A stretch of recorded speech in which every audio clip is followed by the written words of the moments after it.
જી, શું નામ છે? સમગ્ર શું મામલો બન્યો છે? મારું નામ છે ભૂપેન્દ્રભાઈ પુંજાભાઈ ચિંતા. કઈ શું મામલો બન્યો છે?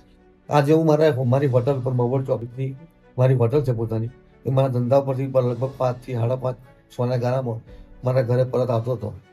ત્યારે આ અર્જુનભાઈ બંગારભાઈ ચાલુ સરપંચના માણસો દ્વારા મારી ઉપર એમના ઘરની પાછળ બિલકુલ હું જ્યાં ઊભો હતો, મારા ખેડૂતો છે આજુબાજુના, એ લોકો જોડે વાવણીની વાતચીત ચાલતી હતી મારી ખેતી લાયકની. અને ત્યારે એનો ભોણો સૌ પ્રથમ આવીને અને મારી બાઇક અથાડી અને મને નીચે પાડી દીધેલો, મારા બુલેટ નીચે પાડી દીધેલું. પછી ત્યારબાદ એ લોકોએ બૂમાબૂમ કરી પેલા એના ભોણાએ બધા 5-6 જણને ત્યાં બોલાવી લીધા. એ લોકોને આવતા જોઈને મેં મારો જીવ બચાવવા માટે વાડ કૂદીને ખેતરની અંદર કૂદી પડેલો હું. ત્યાર પછી એ લોકો નજીક આવ્યા પછી એ લોકો પણ ખેતરમાં આવી ચડેલા અને આવીને સૌપ્રથમ મને અર્જુનભાઈ મંગળભાઈ પડિયાર સરપંચે સૌપ્રથમ મને મારી ફેર પર મને લાફો મારેલો. લાફો મારી મારો મોબાઈલ ઝૂંટીને નીચે પાડી દીધેલો કે ત્યાં કેમ 112 પોલીસે કેમ બોલાવી એમ કરી મારો મોબાઈલ ઝૂંટીને નીચે પાડી દીધેલો. મારી સોનાની ચેન ગરામાં હતી એ પણ કંઈક પણ લઈ લીધી છે કે કેવી રીતે તૂટી ગઈ મને ખબર નહીં. મારા ખીચામાં મારા ધંધાના પૈસા હતા 2 દિવસના 30,000 થી 35,000 રૂપિયા, એ પણ મારા ઉપલા ખીચામાં હતા. એ પણ કંઈક પડી ગયા કે લઈ લીધા મને ખબર નથી.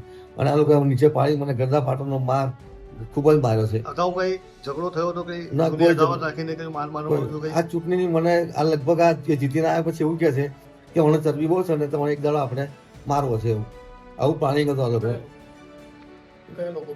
એમનું જે ગ્રુપ છે એ લોકો નાખ્યું, એ લોકોનું 20-25 જણનું ગ્રુપ છે, જય માતાજી ગ્રુપ.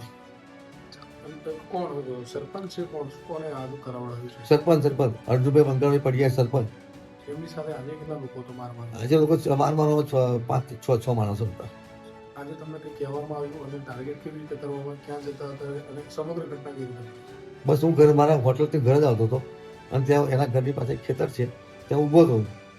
એટલે મને ઊભો જોયો એટલે લોકો વળી આવ્યા મને મારવા માટે. શું માંગ શું છે? માંગણી શું?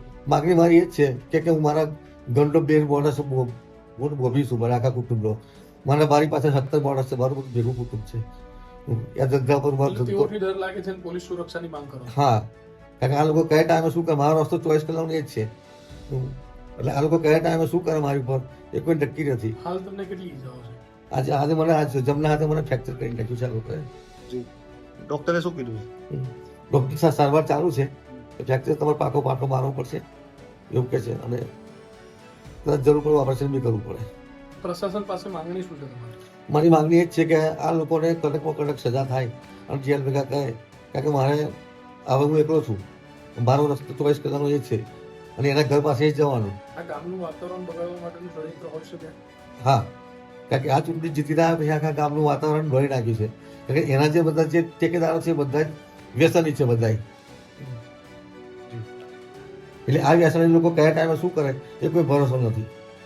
એટલે આ લોકોને મને એની રક્ષણ મળે અને આ લોકો ઉપર કડકમાં કડક સજા થાય એવી મારી માગણી છે. શું નામ તમારું? ભૂપેન્દ્રભાઈ પુંજાભાઈ ચિંતા.